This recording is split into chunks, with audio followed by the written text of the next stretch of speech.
Assalamualaikum warahmatullahi wabarakatuh. Alhamdulillah, nahmaduhu wa nasta'inuhu wa nastahdihi wa nastaghfiruhu wa natubu ilaih wa na'udzu billahi min shururi anfusina wa sayyiati a'malina. May yahdihillahu fala mudilla lahu wa may yudlil fala hadiya lahu. Asyhadu an la ilaha illallah wahdahu la syarika lahu wa asyhadu anna Muhammadan abduhu wa rasuluh la nabiyya wa la rasula ba'dah. Ya ayyuhalladzina amanu taqullaha haqqa tuqatih wa la tamutunna illa wa antum muslimun. Ya ayyuhan nas ittaqu rabbakum alladzi khalaqakum min nafsin wahidah wa khalaqa minha zawjaha wa batha minhuma rijalan katsiran wa nisaa wattaqullaha alladzi tasaaluna bihi wal arham innallaha kana 'alaikum raqiba. Ya ayyuhalladzina amanu taqullaha wa qulu qawlan sadida yuslih lakum a'malakum wa yaghfir lakum dhunubakum wa may yuti'illaha wa rasulahu faqad faza fawzan 'azima. Amma ba'du, fa inna asdaqal hadithi kitabullah wa khairal hadi hadi Muhammadin sallallahu alaihi wasallam wa syarrul umuri muhdatsatuha wa kullu muhdatsatin bid'ah wa kullu bid'atin dhalalah. Ma'asyiral muslimin, ma'asyiral muslimat, al-hadirin wal hadirat wal musyahidin wal musyahidat, bapak dan ibu-ibu, saudara-saudara dan saudari, serta adik-adik dan anak-anak jemaah Musalla Darul Hijrah dan insyaallah masjid Bulu Amin. Yang saya muliakan, yang saya hormati, yang saya cintai, alhamdulillah, bersyukur kita kepadanya, kita kembali dipertemukannya. Mudah-mudahan dalam suasana iman yang semakin bertambah, amal yang semakin saleh, dan niat yang semakin ikhlas, serta kesabaran yang semakin kuat. Dan disitulah letaknya rahasia selamat.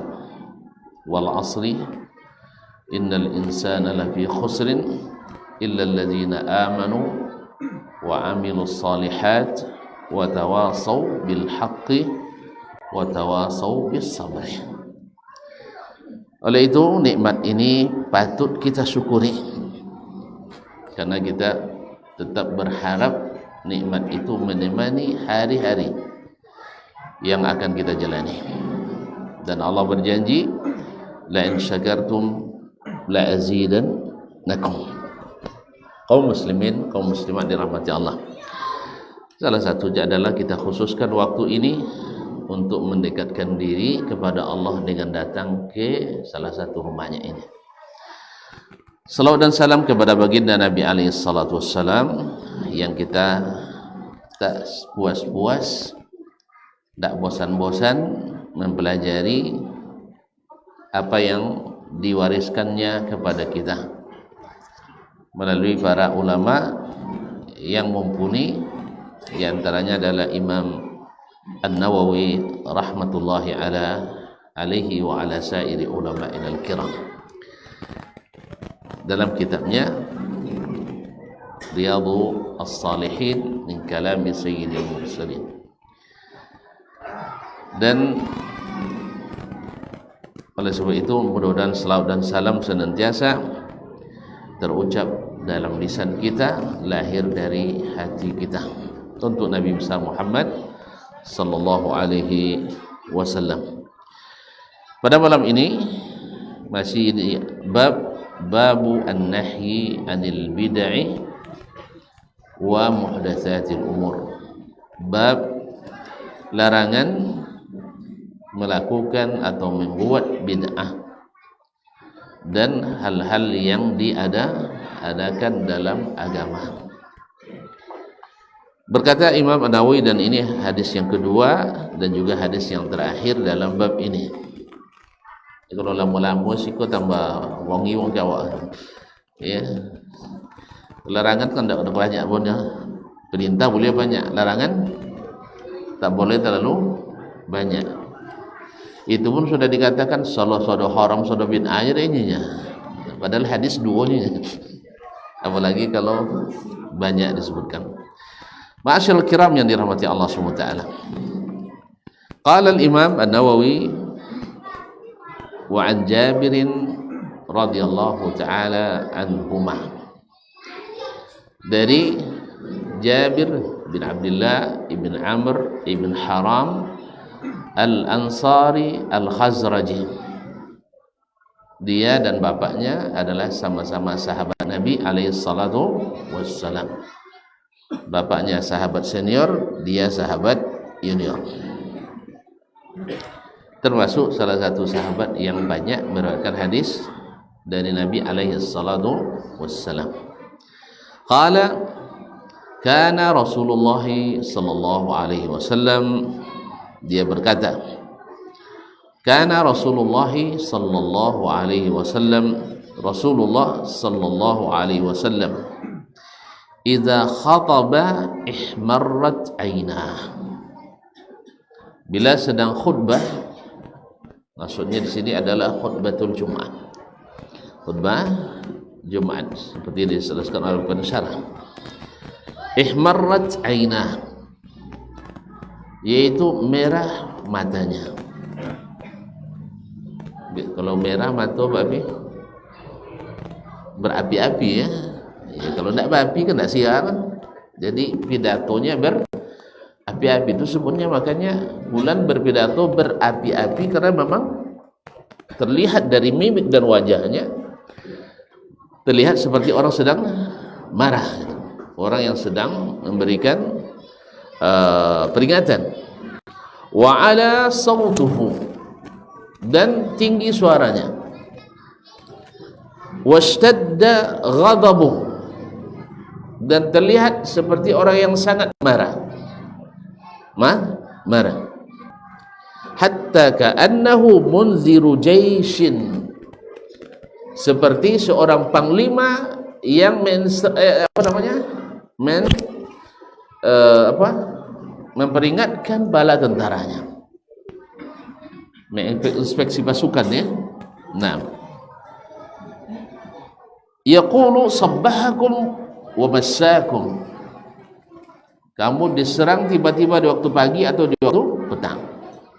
Ini bahasa yang selalu digunakan oleh orang-orang Arab dulu ketika memperingatkan ada bahaya musuh yang menyerang. Sabbahakum atau wa sabaha wa masaa, seperti itu.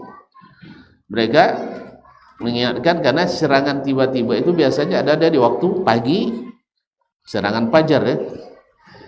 Tapi sekarang disalahartikan. Serangan fajar super semar dulu kan. Bukan semar, apa namanya? Serangan apa tuh? Lupa lagi. Serangan subuh di Jogja ya. Bukan 11 Maret, surat perintah 11 Maret lain tuh, surat perintah. Ini serangan subuh. La ilaha, pada lupa sejarah semuanya. Di bawah komando Letnan di bawah Jenderal Besar Sudirman. Hah? Serangan 1 Maret, Mumtaz. Bang, ada hadiah bang. Nah, kan, gini kali. Hilang lah ya. Ayo bang. Masya Allah. Jazakallah khair. Apa saja kan? Serangan 1 Maret. Kan serangan fajar tuh kan? Kalau gini serangan fajar Nampaknya serangan fajar paling berpengaruh hari ini. Allah musta'an. Iya. Semoga subhanallah Allah berikan kemenangan. Nah, kaum muslimin dan muslimat dirahmati Allah Subhanahu wa taala. Jadi sabbahakum wa massakum. Yaqul, di antara yang didengarkan oleh Jabir dalam khutbah Nabi alaihi salatu wasallam hari itu adalah bu'ithtu ana was-sa'atu kahataini. Saya diutus menjadi rasul ini antara saya dengan datangnya kiamat kahataini, antara seperti dua jemari ini, wa yaqrunu baina usbu'aihi, beliau menggandengkan antara dua jemarinya, as-sabbabati wal wusta, as-sabbabah al-wusta, telunjuk dan jari tengah, telunjuk dan jari tengah. Ini jari ini masing-masing punya fungsi tersendiri. Bila salah satunya hilang fungsi itu. Kalau sababa, apa artinya? Telunjuk. Kalau tunjuk, apa biasa suruh?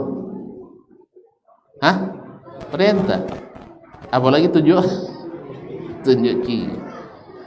Makanya orang menghina selalu menggunakan telunjuk.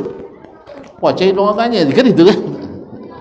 Tapi kalau ngacu ngeratak jenis sawono, ngeratak airnya. Tapi kalau orang lain ndak, dalu tumbuh apa dah ngeratak. Tapi kalau ngacu biasa jenis sawono kena ngeratak ada. Kan iya bang? Kalau ngacu kalau ngeratak ndak perlu takut pada orang. Dan tak sejadi insya-Allah. Tapi ada sebagian suku kalau sapi dan tumbuhnya lama dah air dua bos sapi dan tumbuh. Ada kan? Ada. Jadi alhamdulillah. Untung awak lecik ngeratak pandainya. Orang Arab sedih tu juga. Kalau berbantah codokan lulu deh. Tapi selesai itu buat makan. Selesai itu bisa makan. Kalau mau tengok mirip-mirip dengan saudara kita dari Tapanuli. Tapanuli itu kalau bongi kalau sodo, tapi sudah itu pemain gitar semua. Ika wang biasanya. Kalau suwo kan dapat tumbuk je lah. Kalau suwo je dapat tumbuk je lah. Nah, jadi kaum muslimin dan muslimat dirahmati Allah. Jadi disebut as-sabbabah itu adalah yang banyak mencelah, banyak dari sabba yasubbu, yaitu mencela dan menghina. Maka disebutlah ini sebagai sabbabah, yang banyak memberikan penghinaan. Oleh sebab itu maka harus jari ini nomorlah penghina, makanya harus banyak dipakai untuk bertasbih atau menunjukkan jalan kebaikan. Wa yaqul, dan dia berkata, amma ba'du, selanjutnya, fa inna khairal hadithi. Assalamualaikum. Panggilnya. Siapa nama? Punya kami.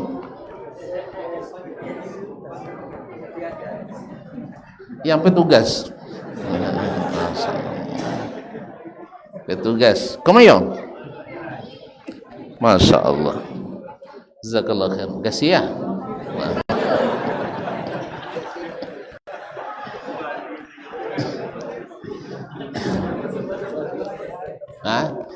Jazakallah khair. Kaum muslimin kaum muslimat dirahmati Allah SWT. Amma ba'du, selanjutnya, fa inna khairal hadithi kitabullah. Sesungguhnya sebaik-baik perkataan adalah kitabullah, Al-Quranul Karim. Wa khairal hadi hadi Muhammadin sallallahu alaihi wasallam. Dan sebaik-baik petunjuk adalah petunjuk Nabi Muhammad sallallahu alaihi wasallam. Wa syarrul umuri muhdatsatuha, dan seburuk-buruk perkara adalah yang diada-adakan. Wa kullu bid'atin dhalalah, segala yang bid'ah itu adalah sesat. Ini munasabah hadis ini disebutkan dalam babun nahi anil bid'ah wal muhdatsat atau muhdatsatil umur, tentang larangan dari melakukan atau menciptakan bid'ah dan mengada-ngada dalam agama. Ma'asyiral kiram dirahmati Allah, kalau kita amati hadis ini, Nabi mengingatkan kita umatnya bahwasanya kiamat itu sudah dekat. Orang yang masa jabatannya, masa hidupnya, masa kerjanya tinggal sedikit, dia membuat yang terburuk atau yang terbaik? Terbaik. Dia mengikut yang sudah jelas atau apa istilahnya, masih berspekulasi? Ikut yang sudah jelas pasti, yang sudah pasti. Bahkan kalau bisa jangan sampai ada terjadi pelanggaran. Karena apa? Kesempatan kita sedikit. Maka Nabi menghubungkan antara kalimat saya dengan waktu kiamat itu sudah dekat. Kemudian dia lanjutkan dengan sebaik-baik perkataan itu adalah perkataan Allah. Kenapa perkataan Allah perkataan terbaik? Karena datang dari yang maha mengetahui. Tak ada satupun yang tersembunyi. Ini dibuat, ini akibat. Ini ditinggalkan, ini hikmah. Kalau kita tidak tahu yang kita kerjakan hari ini apa akibatnya besok, kita tidak tahu. Sahih? Kita tidak tahu. Kadang benar dan tak jarang salah. Tapi kalau Allah Subhanahu wa taala tak pernah salah. Pernah saya katakan kepada bapak dan ibu yang saya muliakan, orang Jerman berusaha menyusun undang-undang warisan hampir 1000 halaman. Tapi masalah warisan tak tuntas dan selesai. Selalu terjadi perkelahian dan perselisihan. Lalu dia baca ayat waris dalam Al-Quran yang hanya dikumpulkan sekitar 2 lembar. Tapi masalah warisan tuntas kalau dilaksanakan. Awak masalahnya sagar kurang deh kan ya. Masa tanah soko dibagi-bagi bulu bang ya. Soko tua bulu. Itu masalahnya. Makanya terjadi basyongnya setelah itu. Tahu basyongnya? Nah, kalau tidak tahu cari dalam kamus. Ya, habis itu berkecamuk antara anak-anak yang ditinggal, cucu, kemenakan dan sebagainya. Apa sebab? Kita mengikut perasaan. Tak lama dah album mati sama awak lah dibagi-bagi sah. Kan ya? Atau kira itulah batal. Itu makanya tidak selesai. Itu makanya tidak selesai. Sehingga mondo lebih menguasai lu harta apa bodoh. Warisan bodoh. Bodoh yang anak asli. Kan ya? Kalau tengok galak ayo. Kata orang-orang kullu nazakar rajulnya, kita sodojo dekoi. Nah, jadi kaum muslimin dan muslimat, masalahnya kita tidak melaksanakan. Kalau kita laksanakan, insya Allah masalah warisan akan tuntas dan selesai. Hanya 2 lembar. Makanya khairul hadisi kitab Allah. Masalah rumah tangga dan pernikahan ketika dilaksanakan dengan benar Tidak ada rumah tangga yang setentram di zaman Nabi alaihi salatu wassalam. Bukan mereka manusia yang seperti malaikat, tidak ada kelenjar adrenalinnya marah, hormon adrenalin, bukan, tidak ada yang marah. Bahkan mungkin yang makan kambing lebih conang mau ngile bodoh makan ubi ya, iya, lebih lancar darah. Jadi kaum muslimin dan muslimat dirahmati Allah SWT, cuma karena aturan agama kaum muslimin dan muslimat sekarang mulai sebagian sekuler yang ada ingin meninggalkan aturan agama itu. Lihat apa yang terjadi, dan sudah baru mulai sedikit saja dan nampak hal-hal yang tidak beres. Berbeda dengan ketika mereka konsisten 100%. Oleh itu kaum muslimin dan muslimat yang dirahmati Allah, kita doakan mudah-mudahan kaum muslimin semakin baik dan semakin yakin menjalankan agamanya, tentu saja sesuai dengan kemampuan yang diberikan Allah Subhanahu wa taala pada kita. Kita di sini nak mendirikan hudud tidak mungkin, tetapi untuk hal-hal yang bersifat pribadi dan keluarga sangat mungkin. Nak kita jadikan apa anak kita itu sangat mungkin, sahih. Tapi untuk eksekusi hukum itu bukan di tangan kita, tapi di tangan para penyelenggara negara. Yang para penyelenggara negara, kalau mereka tidak laksanakan, ya mereka berdosa. Maka berdoalah mudah-mudahan Allah berikan mereka yang mau melaksanakan. Nah, jadi kaum muslimin dan muslimat dirahmati Allah, aina khairul hadithi kitabullah. Ketika teliti oleh seorang pakar hukum itu, dengan demikian akhirnya dia menerima kebenaran Islam. Asyhadu an la ilaha illallah wa asyhadu anna Muhammadar Rasulullah. Subhanallah, seorang menonton televisi, jadi ada juga no TV itu, ya, nonton televisi siaran langsung dari Makkah live. Ketika selesai qamat, Syekh Abdurrahman As-Sudais hafizahullah wa ra'ah mengatakan istawu i'tadilu, lurus semua safnya. Coba bayangkan berapa di musim haji 2,5 juta orang, dan hanya dengan mengatakan istawu i'tadilu, tenang semuanya. Melihat itu, subhanallah, sungguh ajaib sebenarnya. Asal mau mendengar imam, kita mudah dipersatukan. Sahih? Sekarang imam kita siapa? Itulah, iko Hanafi siko, iko Syafi'i siko, Asy'ari siko, Maturidi sitan, Syazili di sitan, Ghazali siko. Bila kan satu. Jelas?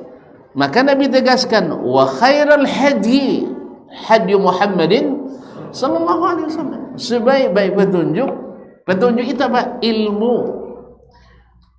Jadi kalau seandainya ada ilmu yang tidak diajarkan Nabi, walaupun sesuai dengan logika kita, intelijensia kita, tidak akan setinggi ilmu Nabi alaihi salatu wassalam. Pasti. Karena Nabi adalah manusia paling cerdas. Maka berhentilah mengatakan Albert Einstein manusia paling cerdas. Awak ni bawa enggak doang, nyiki abu tak pandai. Iyalah manusia paling cerdas. Enggak kenapa. Tak kecuali dia nentarang gitu saya. Nyiki abu ndak obi dia dah. Dianggap sebagai manusia paling cerdas. Sehingga waktu kami di pondok dulu, ketika nangau itu tu, walaupun baga-baga mampu nak sikit dah. Dia apa? Nak lay contoh instan. Padahal Sayyiduna Muhammad sallallahu alaihi wasallam walaupun rambutnya panjang tetapi selalu disisir, selalu dirapikan dan selalu wangi. Iko mandi ndak dah. Baju bagabang gabang, baju basebang. Jangan jadi. Yang la salah. Itu tu cedai ku jadi awak sodok ini. Non elok nak paling buat. Allah musta'an. Salah dalam membuat penilaian. Padahal yang diketahui oleh Einstein itu hanya sebagian rumus fisika, tidak semuanya. Masih banyak yang terbengkalai. Sedangkan Nabi kita alaihi salatu wassalam, apapun yang dibutuhkan dalam rumus ilmu apapun, beliau ada solusi dia berikan. Cuman kita tidak mengetahuinya. Maka salah mengambil ikutan. Maka kalaulah benar Imam Abul Hasan Asy'ari semuanya jadi nabi dia, maka menjadikannya sebagai imam yang mutlak harus ikuti kesalahan besar. Karena hadyunya bukan khairul hadi, tapi khairul hadi hadyu Muhammad SAW. Waktu kita singkat, bukan untuk berdebat. Makanya Nabi SAW datang dalam banyak hadisnya melarang kita menjadikan agama sebagai bahan perdebatan. Siapa yang menuntut ilmu untuk mendebat para ulama, atau untuk memperbodoh orang awam, atau supaya selalu di depan, ketahuilah bahwa ilmunya tidak akan bermanfaat. Walaupun di mana-mana manusia hebat, yang terjadi nanti adalah meremehkan para syuyukhul Islam, orang-orang digelar oleh Syekhul Islam, dia bilang bukan Syekhul Islam. Apa sebab? Bapak datang ngaji, bu. Ya, awal semester belajar, dia akhir semesternya sudah itulah menganggap Syekhul Islam Ibnu Taimiyah bukan Syekhul Islam. Dia apa? Gurur dengan akalnya, gurur dengan kecerdasannya.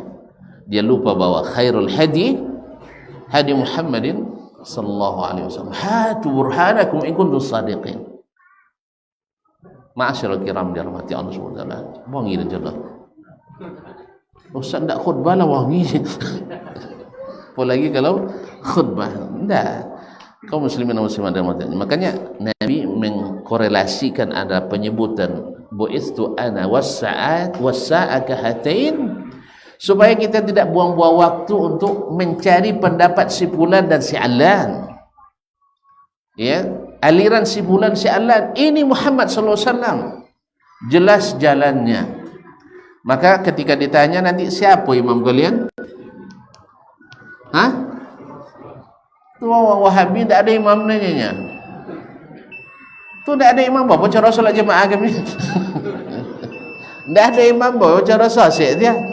Imam kita Sayyiduna Muhammad sallallahu alaihi wasallam. Imam Muhammad bin Abdul Wahhab nyanyinya. Bahasa kami do nyor. Sa? Abid kami do nama nyor kan ya? Nan abid kami Muhammad bin Abdullah bin Abdul Muttalib bin hilang ya. Bin Abdul Muttalib bin Hashim bin Qusay bin Kilab bin Nah, jadi kaum muslimin dan muslimat dirahmati Allah SWT. Imam kita Sayyiduna Muhammad sallallahu alaihi wasallam. Karena khairul hadi Muhammad sallallahu alaihi wasallam. Bukan berarti kita tidak belajar dari Syafi'i, bukan tidak berarti belajar dari Nawawi. Contohnya kitab Nawawi yang kita baca, kitab Syafi'i yang kita baca, kitab Al-Bukhari yang kita baca, kitab Abu Hanifah yang kita pelajari, kitab Ahmad bin Hanbal yang kita beli. Boleh je boleh baca ya. Allah baca sebagian ya. Nah, jadi kaum muslimin dan muslimat dan rahmati Allah SWT, bukan tidak menghargai ulama, tetapi ulama itulah yang mengarahkan kita. Baca sejarah Abu Hanifah sampai selesai, ya, jangan pendapatnya aja dibaca, sejarah beliau. Baca sejarah Abu Malik, baca sejarah Syafi'i, sejarah Ahmad bin Hanbal rahimahullah, bagaimana kita diarahkannya, bagaimana kita diarahkan oleh mereka untuk menjadikan imam kita Sayyiduna Muhammad sallallahu alaihi wasallam. Itu bezo orang yang belajar satu mazhab dengan orang yang belajar semua mazhab. Karena semua mazhab itu terhormat, tetapi tidak menjadikan kita salah alamat. Ya, mengkotak-kotak dengan mazhab-mazhab, mengkotak-kotak dengan aliran-aliran. Afrika tarekat Syadzili Tijani. sampai ke India Naqshbandi, turun ke Indonesia Samani dekat Soman kan ya. Sudah itu pergi ke apa Lasatari. Akhirnya kita dipecah oleh aliran-aliran ini. Itulah jalan-jalan yang disebut oleh Nabi, jangan ikut jalan-jalan lain. Sebab apa? Berubah namanya. Ini Islam Syafi'i, Islam Hanafi, Islam Maliki, ini Islam Syadzili, ini Islam Naqshbandi. Tidak, kita ingin al-Islamu, satu Islam. Sejak zaman Nabi Nuh sampai Nabi Muhammad SAW, Islam kita hanya satu. Setiap yang menambah dan merubah pasti berubah namanya. Sahih?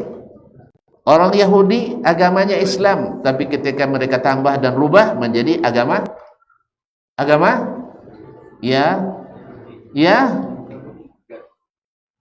Yahudi. Padahal agamanya Islam. Orang Nasrani asalnya Islam. Sahih? Taib. Rabbana wattaba'na ar-rasula faktubna masyahidin. Kemudian washhad bi anna muslimun. Semua mereka adalah orang Islam. Karena Allah katakan innad dina indallahil Islam. Dan setiap rasul yang datang kemudian diikuti rasul yang lain, dia pesankan ikut rasul setelahnya. Termasuk Nabi Musa, Nabi Isa. Maka orang Yahudi tidak terpakai agama di sisi Allah setelah datang Nabi Muhammad sallallahu alaihi wasallam. Orang Nasrani tak guna agamanya setelah datang Nabi Muhammad sallallahu alaihi wasallam. Buktinya apa? Kalau tuan-tuan nak bukti fisik, tahan fisik. Besok Nabi Isa akan turun. Ya, tahan fisik. Jangan mati. Ketika Nabi Isa turun, tanyakan ke beliau langsung. Buya ya. Nabiullah sallallahu alaihi wasallam, mana wa ikut gini ga Nabi Muhammad atau agama Nasrani?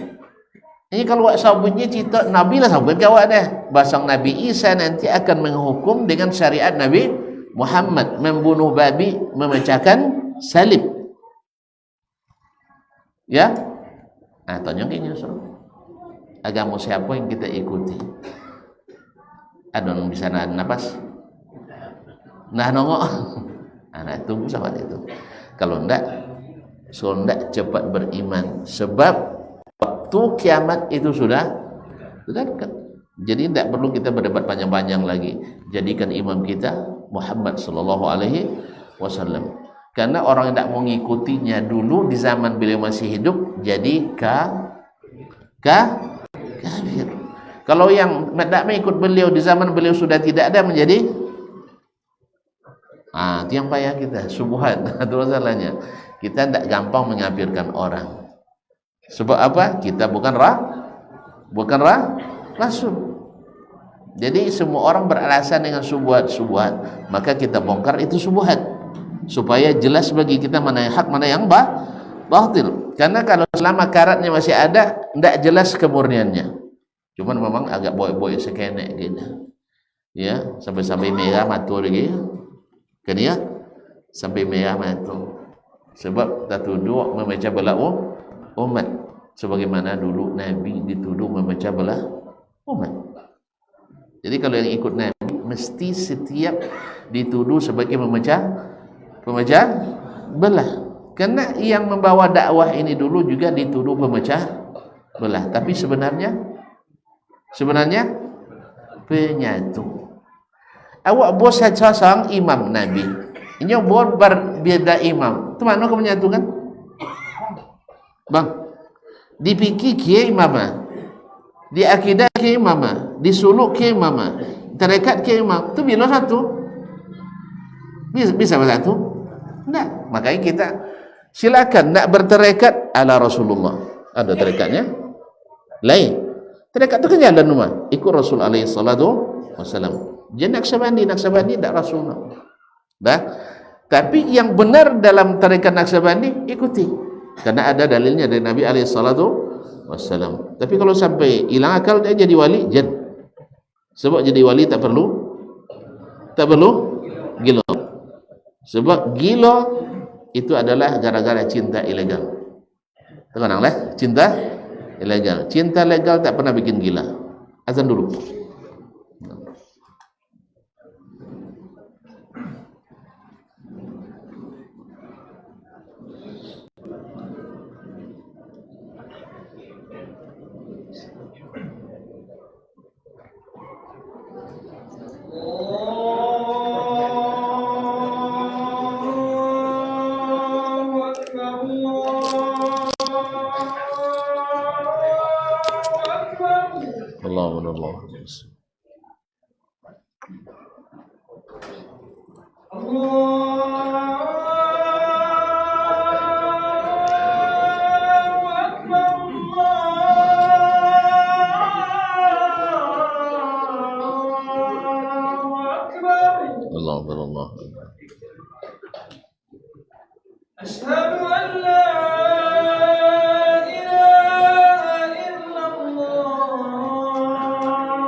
أشهد أن لا إله إلا الله أشهد أن لا إله إلا الله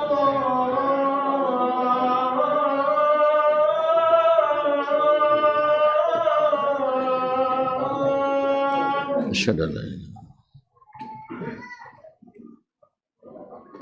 أشهد أن محمدا رسول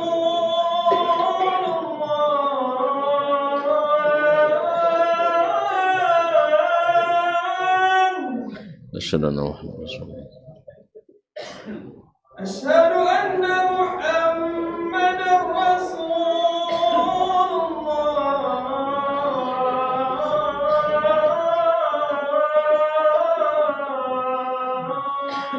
أشهد أن محمدا رسول الله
أشهد أن لا إله إلا الله اللهم رب هذه الصلاة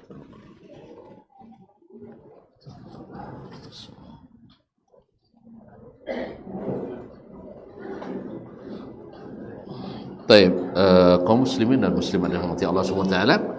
Kemudian beliau setelah menjelaskan sebaik-baik perkataan adalah perkataan Allah dan sebaik-baik petunjuk adalah petunjuk Muhammad sallallahu alaihi wasallam. Kemudian lawannya adalah wasyarrul umuri muhdatsatuha. Ini dijadikan ini yang terbaik, ini yang dan ini yang terburuk. Berarti antara yang terbaik dan terburuk bisa dikawankan, apalagi dikawinkan. Tidak bisa dijadikan kawan. Makanya semua yang diada-adakan wa kullu bid'atin dhalalah. Seperti yang sudah dijelaskan dalam jabaran hadis yang pertama dulu atau di awal bab ini, yaitu bahwa sesungguhnya tidak ada setelah kebenaran yang jelas dari Nabi SAW kecuali kesesatan. Jadi tidak ada lagi yang ditinggalkan Nabi dari kebaikan kecuali dia sudah tunjukkan.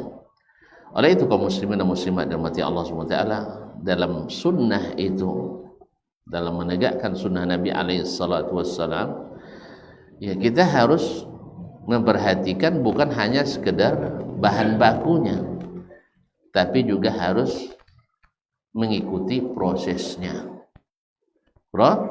Proses. Bahan baku bisa sama-sama halal, tapi ketika prosesnya tidak halal, produknya tidak halal. Jangan pakai kias martabak. Pakai kias martabak Mesir. Masih ingat ilmu martabak Mesir lah? Masih ingat ilmu martabak Mesir? Martabak Mesir bahannya daging, bawang, tepung, telur, bawang putih, tidak bayar.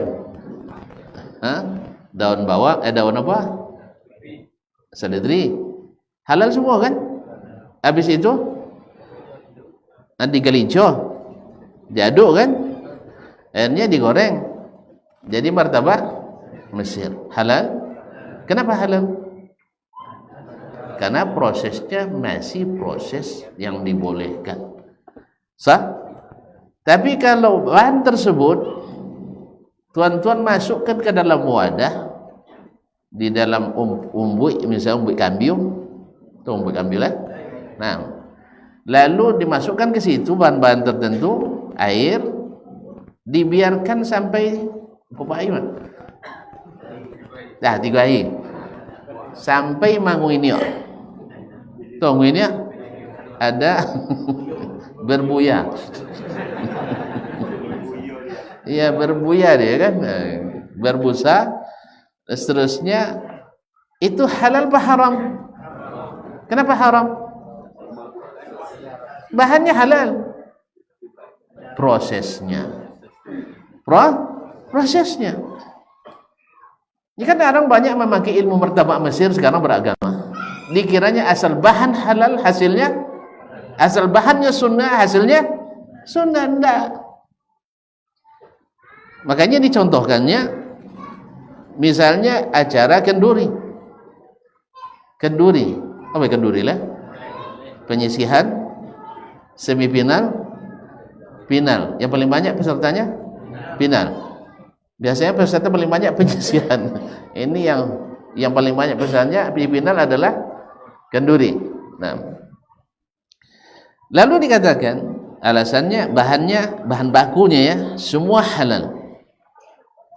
Takziah ke rumah orang yang dapat musibah, sunnah. Membaca tahlil di rumah orang yang meninggal atau di luar rumah orang meninggal, sunnah. Tidak boleh baca la ilaha illallah baru mati, boleh. Kemudian pergi takziah sendiri-sendiri dan bersama-sama, sunnah tak? Sunnah. Jelas? Apa boleh? Baca Quran di rumah orang yang meninggal, boleh tak? Boleh. Sendiri boleh, bersama boleh. Sunnah baca Quran. Sahih? Baik. Kenapa tuan-tuan bilang itu bid'ah? Kata Baswa mulai mau kenapannya. Siapa jemaah akan mati pertama? Tunjuk tangan. Tidak ada yang tahu kan? Taib. Jadi secara bahan oke. Baca Quran sunnah, tahlil sunnah, takziah sunnah, mengembirakan keluarga yang ditinggal sunnah. Kenapa dibid'ahkan? Kayak martabak Mesir tadi.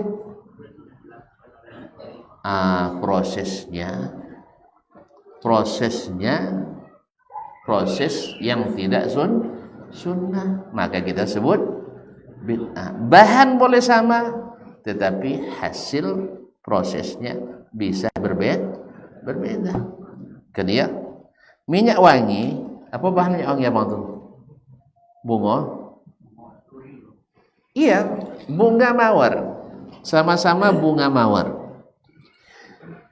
Tapi bisa menjadi minyak wangi dengan harga 25 rial. Dan ada pula yang harga 2.500 rial sebotol tadi. Tapi itu enggak lah. Kau bang jual ke uang 2 juta kan dasar. Jadi padahal bahannya sama, menentukan bedanya proses. Kemudian jantung ikan paus, jantung ya, atau apa semacam, paru-paru ya. Itu kalau boswa jadi buang tak, ben kadang. Muntah ikan paus. Masya Allah, ada hadiah. Mas, catat buat. Nah, muntah ikan paus. Berapa nilai? Berapa? Kamu baca dikonversikan dengan rupiah hari ini tidak kurang dari 72 miliar. Ini kalau bosok muntah ikan paus ya, dia buang tak? Cuman masalahnya kalau dikit awak jadi milik negara. Kalau nang sitan ndak, sopo mendapat ini boleh. Ndak lupa pajak dulu, kini bawa pajaknya. Apa pajak lo?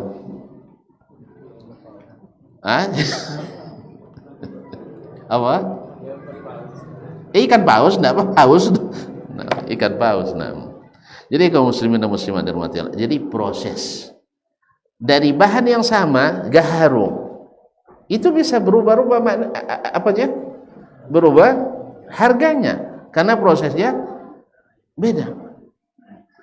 Oleh itu kaum muslimin dan muslimat, kalau prosesnya ilegal hasilnya ilegal.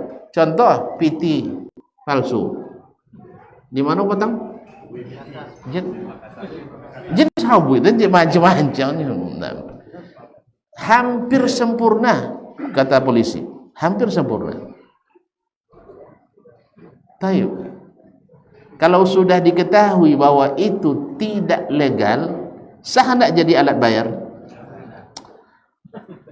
Lah jual ilegal sah juga bang, jual ilegal tidak sah, tu saja bang. Aduh. Saja hadiah dah adil lah. Tak janji tapi memang Allah musta'an. Jelas ilegal. Tetapi ketika tidak diketahui dianggap legal. Nah dulu anak kan saya kan korbannya.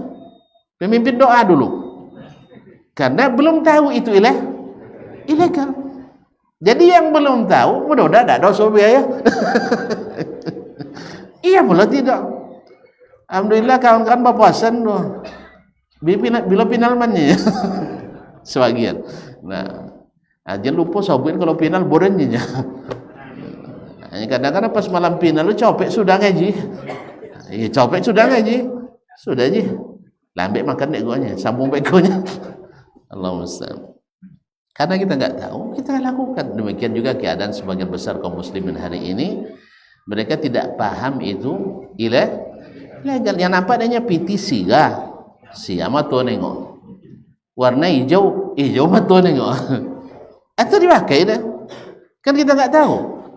Tapi setelah tahu, lalu tidak kita beritahukan kepada pihak berwajib. Kena tidak kita? Kalau tahu duit kita itu duit palsu, bukan kita yang malsukannya, kita yang nyimpan. Kena tidak? Tidak ada bang. Kono kan? Kena kita. Tapi kalau nggak tahu, kono aja ke. Kalau sampai masuk polisi rumah awak ndak tentu dah awak. Awak nak simpan 10 juta misalnya kan, nya kan pada awak tu. Kan ya? Bersimpan salai-salai. Dah sampai setahun kan lah banyak je tu. Satu sebulan. Sai lah ni. Abang tu sai tu. Nama bezo Jawa. Satu sai berarti berapa setahun? 36 juta. Ini ndak apa masuk palsu dah lah. Tapi kalau buat surat polisi domainnya, kena embau tak? Setidaknya diproses. Sahih?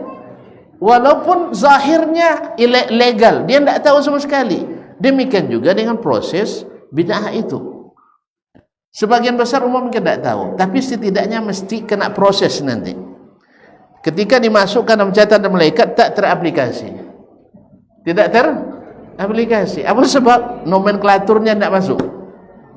Tidak ada masuk nomenklaturnya, tidak ada istilah amalan itu dalam catatan. Tentu akan dicari, kalau orang dewan pakai bintang. Ini ya. Kan di bintang dulu. Kalau bintang dah ancak dulu, luntemur di bintang, dicoret. Demikian juga nanti amalan kita di akhirat. Kalau diproses, disidangkan, alamat kita akan berbahaya. Menukisal hisab uzib. Siapa yang hisabnya dipermasalahkan, siap-siap dapat azab. Siap-siap dapat azab. Makanya kullu bid'atin dhalalah, setiap bid'ah itu sesat, sekalipun hasanah, sekalipun bid'ah hasanah.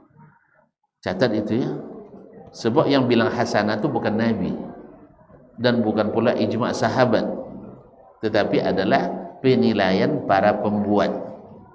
Penilaian para pembuat. Betul lah kata pepatah Arab, wa may yamdahul arusa ghairu ummiha.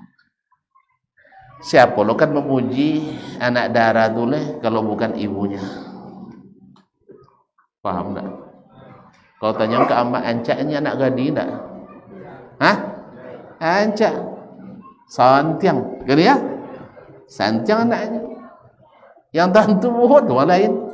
Nah, makanya wa yamdahul arusa ghairu ummiha.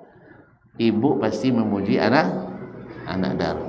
Oleh itu kaum muslimin semua, yang mengatakan hasanah itu adalah para ahli bid'ah sendiri. Kalau ahli sunnah tidak pernah memberikan nilai hasanah pada bid'ah. Ahli sunnah yang tidak menerima kecuali sunnah, walaupun dilabeli dengan ahli sunnah palsu, ahli sunnah asli itu campur-campur, yang original ahli sunnah palsu. Itu soal penilaian orang biasa. Tapi penilaian ahli bid'ah terhadap sunnah ghairu mu'tabar. Tapi penilaian ahli sunnah terhadap ahli bid'ah mu'tabar. Apa sebab? Ahli sunnah dengan ilmu. Dengan ilmu. Karena siapa yang tahu sunnah, tahu bid'ah. Tapi siapa yang tahu bid'ah, belum tentu tahu sunnah. Makanya penilaian orang yang berilmu beda dengan penilaian orang yang tanpa ilmu. Sunnah mesti belajari. Kalau bid'ah? Hah? Tidak perlu dah. Kalau bid'ah tidak perlu belajar jauh-jauh. Baca umat dia. Iya. Kalau belajar jauh, dapat sunnah baca umat dia. Tapi kalau bid'ah menyatukan itu dia jadi 72 golongan. Jadi 72 golongan. Karena dia menyatukan umat. Kalau sunnah hanya satu golongan karena memecah belah umat. Jadi 72 pocah tu gede sunan soci itu. Allah musta'an. Jadi kaum muslimin dan muslimat dirahmati Allah. Kemudian Nabi melanjutkan, "Tsumma yaqul ana aula bi kulli mu'minin min nafsihi." Saya ini lebih sayang, lebih dekat, lebih patut dari seseorang terhadap dirinya. Nabi lebih sayang pada kita daripada kita pada diri sendiri. Seperti kata Allah, "An-nabiyyu aula bil mu'minina min anfusihim wa azwajuhu ummahatuhum." Seperti dalam surat Al-Ahzab ayat 6, bahwa sesungguhnya Nabi itu lebih dekat kepada orang beriman dari diri mereka sendiri. Nabi lebih sayang pada kita. Makanya dia mengingatkan kita seperti dalam hadis sebelum ini, bahwa Nabi SAW ibaratnya seperti orang yang menghalangi laron nak masuk ke dalam api. Ya, setiap dilarang, tapi mereka tetap juga mau masuk ke dalamnya. Nauzubillah. Oleh sebab itu, man taraka malan bi ahlihi, man taraka malan fali ahlihi. Siapa yang meninggal lalu ada warisan berupa harta, itu untuk keluarganya. Keluarganya. Wa man taraka dainan aw daya'an fa ilayya wa alayya. Tapi kalau tinggal hutang atau tinggal anak-anak yang terlantar, maka itu saya yang warisi, saya yang menanggung. Ini tentu setelah Nabi SAW diberikan Allah futuh setelah negeri-negeri dikuasai, sehingga negara Baitul Mal memiliki kekayaan. Makanya anak terlantar, fakir miskin, orang berhutang ditanggung oleh negara. Cuma masalahnya kalau negara punya hutang, itu yang masalah. Termasuk hutang negara ditanggung oleh orang miskin. Ini hutang mampu orang kaya, kan ya? Nama bayu, orang miskin. Tetap bersabar, bersabar. Nah, jadi waktu di awal-awal dulu Nabi SAW memberikan peringatan, orang yang berhutang tidak disolatkannya, sebab hutang bukan masalah mudah. Oleh sebab jangan bermudah-mudah berhutang, sebab membuat roh kita terkatung-katung, tidak diterima. Nabi SAW tidak menyolatkan orang yang berhutang. Pernah seorang Ansar dimajukan untuk disolatkan oleh Nabi SAW. Nabi bertanya, hal alaihi dain, dia punya hutang? Qalu na'am. Salah satu dananir ya Rasul, au dinar ya Rasulullah, 3 dinar atau 2. Lalu Nabi SAW, sallu ala sahibikum. Nabi lalu mundur, kalian yang solat kepadanya. Berarti peringatan dari Nabi, saya tidak mau menyolatkan orang yang berhutang. Bukan berarti tidak boleh solat, ya, sebab Nabi tidak melarang sahabat, tapi beliau memberi peringatan. Sebab disolatkan Nabi beda dengan disolatkan oleh selain Nabi SAW. Nah, akhirnya Abu Qatadah Al-Ansari radhiyallahu taala anhu maju, ya Rasulullah, inna dainahu alayya, sesungguhnya hutangnya itu saya yang tanggung. Lalu Nabi SAW menyolatkannya. Ma'asyiral kiram dirahmati Allah, itu jangan bermudah-mudah berhutang untuk apapun. Ini kadang-kadang nikah berhutang juga, banak berhutang juga, sudah itu akikah berhutang juga, basunan anak berhutang juga, boleh anak berhutang juga, sekolah anak berhutang juga.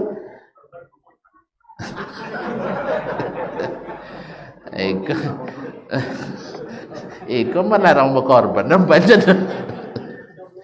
korban dikecualikan. Ya, tapi kalau lah banyak hutang lain itu maksud tidak diizinkan berhutang korban. Nah, jadi semua berhutang, peminatu berhutang. Nah, kita tidak disuruh untuk menyenangkan orang. Ya, akikah kalau tidak sanggup mengundang orang, cukup disembeli antar daging segar, sah. Ikan tidak lobby lo boleh akikah, pada boleh nikah gitu. Padahal berhutang tak lo, berhutang sikit, berhutang dalam lor. Ayam modal 3 jutanya, belanja 25 juta. Kan memaksakan diri. Kalau tak boleh jual, kambing lah dulu makan. Kau 2 ikut atau siku, asal lobby goreng maco. Lo buat nyawa aja ni maco sodomanya. Maco campur joyong. Kalau joyong tak ada nulak dah mas. Kan tak memang promosi joyong kan ada, salah paham lah. Misal gitu ya, jadi kaum muslimin jangan dipaksakan. Boleh juga seperti itu. Iya, tak baben ke sabui ada uangnya.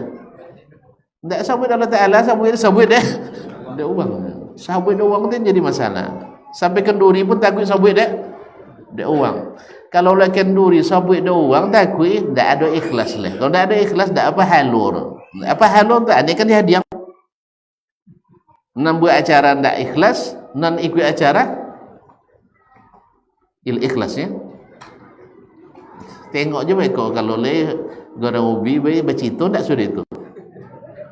Kalau le tak bacito ikhlas dia. Ya malam final buat lopek ubi bang. Sudah itu goreng ubi, jo ubi. Ayu putih. Bacito tak beko. Kalau bacito berarti tak masuk je le ikhlas. Iya enggak? Sogan ke Pak RT, sogan ke Pak RW-nya bukan rotak lagi.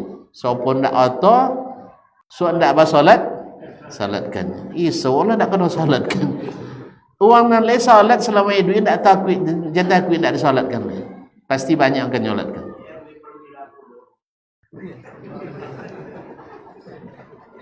Abang dah ada ibu.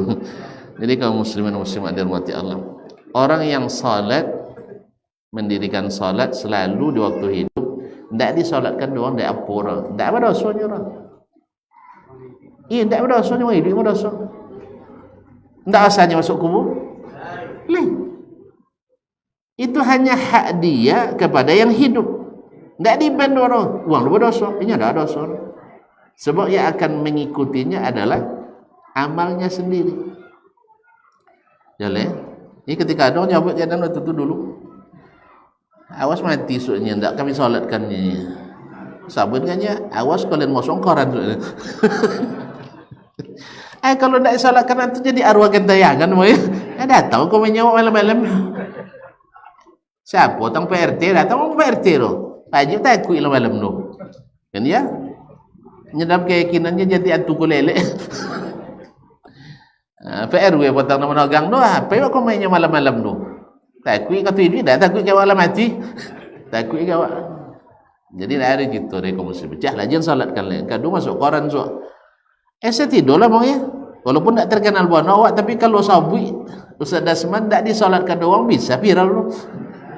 Bisa viral loh? Bisa. Bisa viral. Ini pertama terjadi di dunia. Apa sebab? Kajinya Babezo. Itu siapa orang? Pakai kaji Babezo sampai tak salat. Yang ketiga tak mungkin tak disalatkan. Kalau tengok tonton contoh kan akan tonton salat kan ya kan? Kan lainnya alhamdulillah kan ada apa je dah. Jin mati. Allah musta'an. Tidak ada, insyaAllah takkan sampai seperti itu. Minimal 3 orang ada je kan menyolatkan kita. Ada nak muji saudara kan? Ada sedikit-sedikit yang insyaAllah yang bertakut kepada Allah tidak mau berdosa. Karena itu fardu kifayah. Ala kulli hal. Alhamdulillah anak sonjong lah. Ya, yang menau takut, menau janguk ia malam-malam tu kan. Hati risau pun lah. Solat kalau ustaz ni. Pada jadian tu kata ya kan. La haula wala quwwata illa billah. Kan keyakinan orang-orang itu seperti itu. Arwah-arwah ganda. Ya kan. Allah musta'an. Kan dah lah. Dah alhamdulillah. Jadi setelah Nabi Allah berikan pemasukan negara yang banyak, akhirnya beliau katakan siapa yang meninggalkan hutang saya yang bayarkan. Tentu saja orang yang berhutang dengan niat membayar, itulah makna man stadana dainan arada adaahu adallahu anhu. Orang yang mengambil hutang dengan niat membayar, Allah akan bantu dia membayarnya. Wallahu taala alam.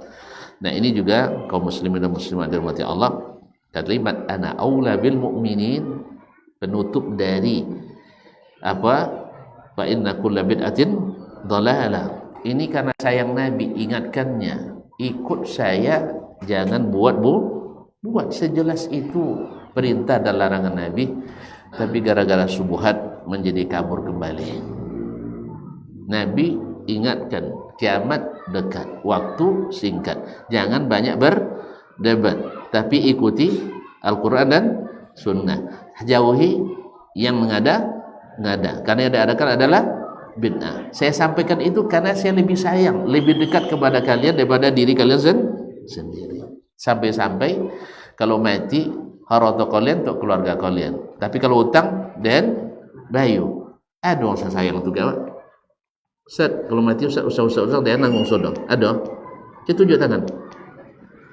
Akan ada orang? Ada. Tapi Nabi katakan, saya fa ilayya wa alayya. Anak-anak kalian terlantar, saya yang tanggung. Jadi Nabi lebih sayang pada kita daripada diri kita sendiri. Wallahu ta'ala alam. Wa sallallahu ala nabiyyina Muhammad wa sallam. Esok macam dah potong je dia. Panjang.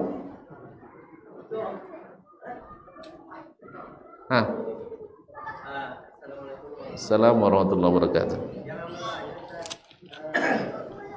Imam di kawasan Mudik telah terjadi perubahan pengurus kan.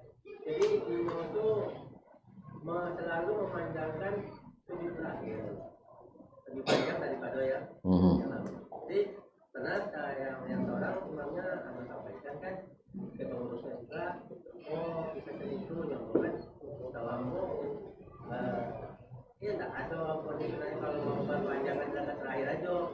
Kalau masalah doa dalam berpanjang, ada wajibkan. Tapi selama sampaikan tak ada perubahan. Jadi aku maknanya kenapa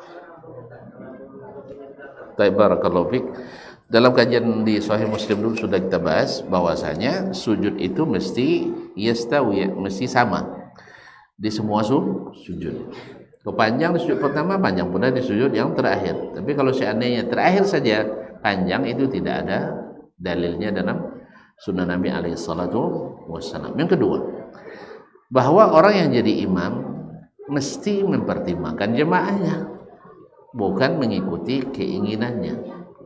Yang ketiga, imam yang melakukan sesuatu yang tidak disukai oleh jemaah dan yang tidak disukai itu adalah syar'i, artinya sesuatu yang tidak syar'i, maka imam ini termasuk yang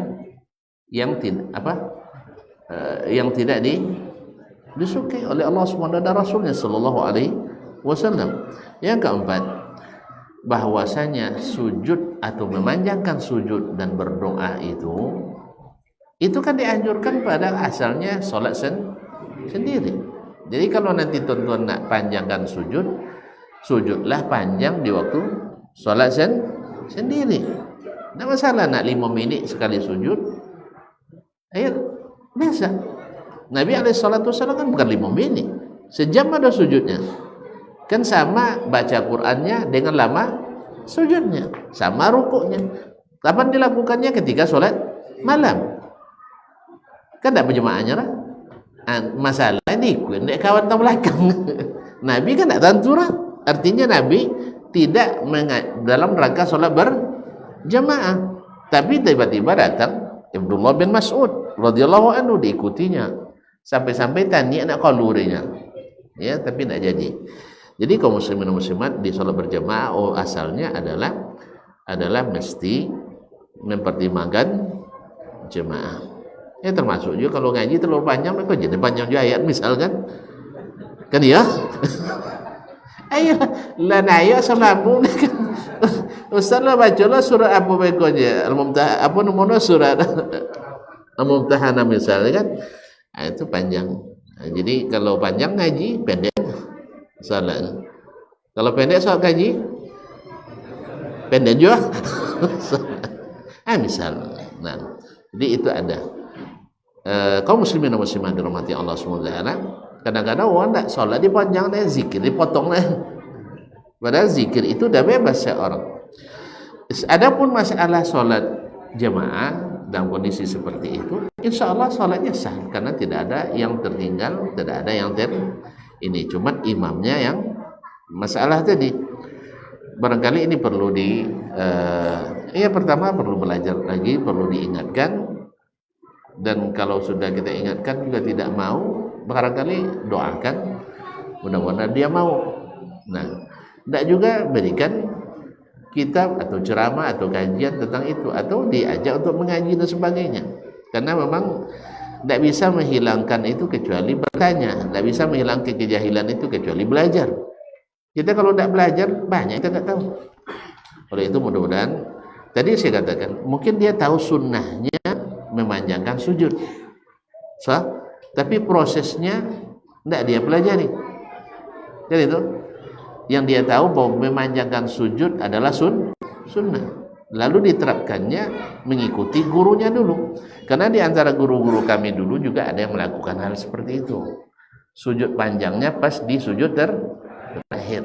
Boleh mungkin juga belajar dengan guru yang sama dengan guru sebagian guru kami dulu. Jelas? Nah, tapi setelah kita belajar lebih luas lagi dengan izin Allah, tahu kita bahwa Nabi alaihissalatu wassalam tidak melakukan hal seperti itu.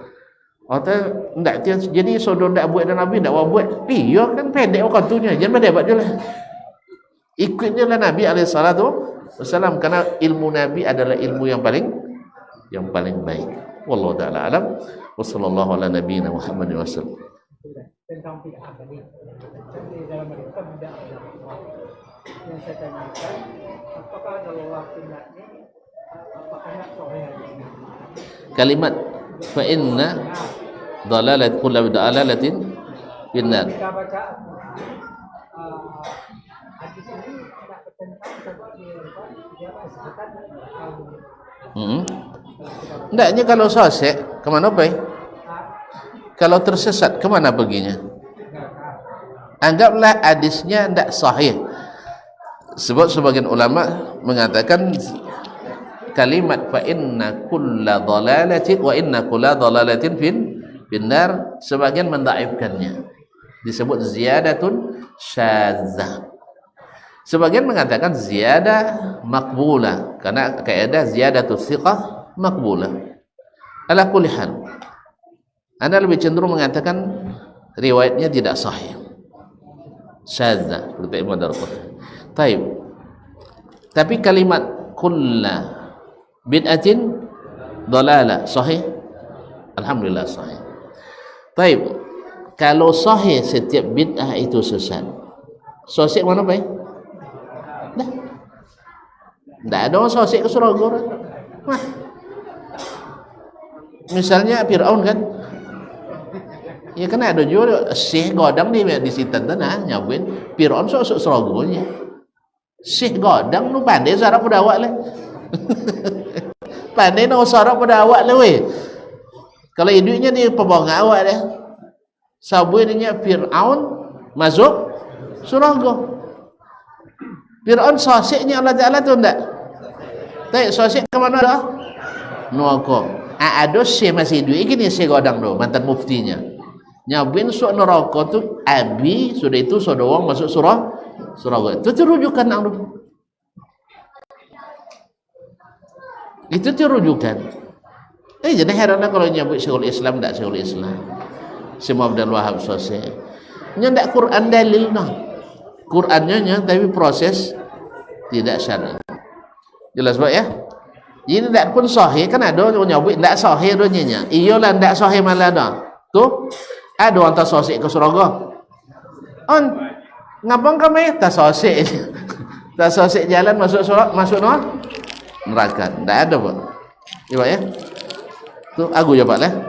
Alhamdulillah, terima kasih dan mohon maaf. Wabillahi taufiq wal hidayah. Wallahu taala alam wa sallallahu ala nabiyyina Muhammadin wasallam. Wassalamualaikum warahmatullahi wabarakatuh.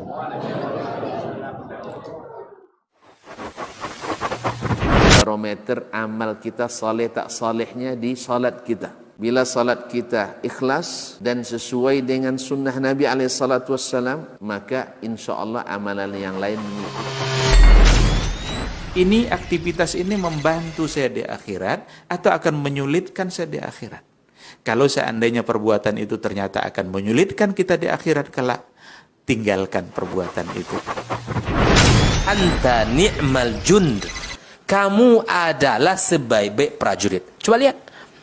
Kamu adalah sebaik-baik prajurit. Maka tujuannya adalah menghancurkan kehidupan rumah tangga.